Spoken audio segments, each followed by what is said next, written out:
In the final years of old Japan, when swords still glimmered beneath lantern light, and honor was worth more than life itself, a quiet storm was forming. A storm that would erase centuries of tradition and force a proud warrior class to face a world they were never meant to live in. And in the heart of that storm stood one man, Saigō Takamori, the samurai who survived the gun era but chose death over surrendering his soul to the modern age. The world before it changed. Before neon cities, bullet trains, and crowded crossings, Japan was still a land of silence and ceremony. Rice fields shimmered in morning mist. Temple bells sang across wooden rooftops.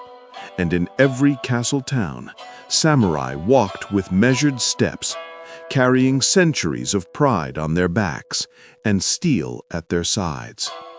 Saigō Takamori was born into this world in 1828, in Kagoshima, a land shaped by volcanoes, salted ocean air, and warrior bloodlines. He was not born noble. He did not inherit power. He earned respect the slow way, through loyalty, discipline, and humility. To Saigō, a warrior's strength was not measured by how loudly he commanded, but how quietly he carried his duty. The first rip in the world. But the world moves, even when tradition begs it to stay still. In 1853, black-hulled American warships cut across Japan's horizon. Smoke, steel, cannons, a future arriving without permission. Japan, isolated for more than 2 centuries, now faced a decision no sword could solve: open its doors to foreign power or be forced open by it. The country trembled. Ancient certainty cracked. And Saigō knew something few samurai dared to admit. A nation cannot survive time by hiding from it. Japan would have to change, not for ambition, but for survival. A samurai who ended samurai rule.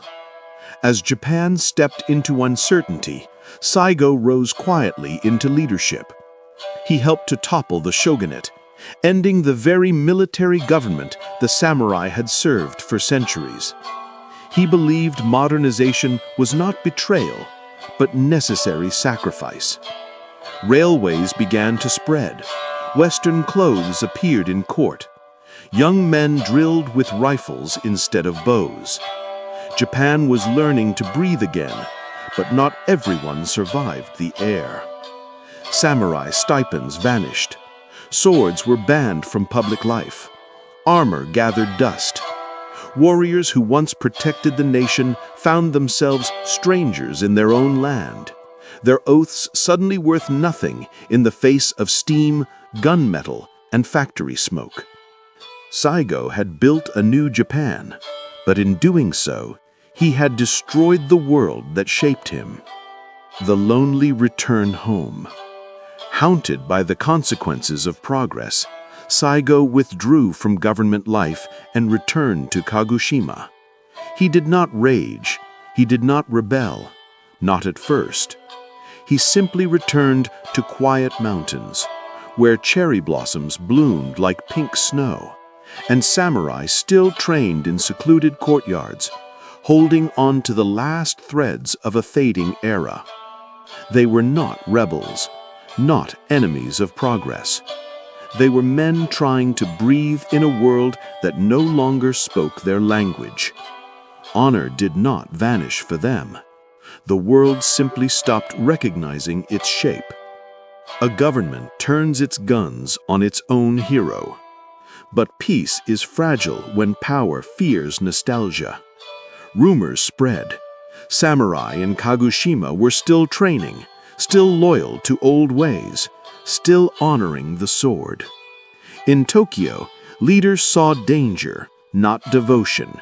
Fear misread loyalty, and suspicion drowned reason.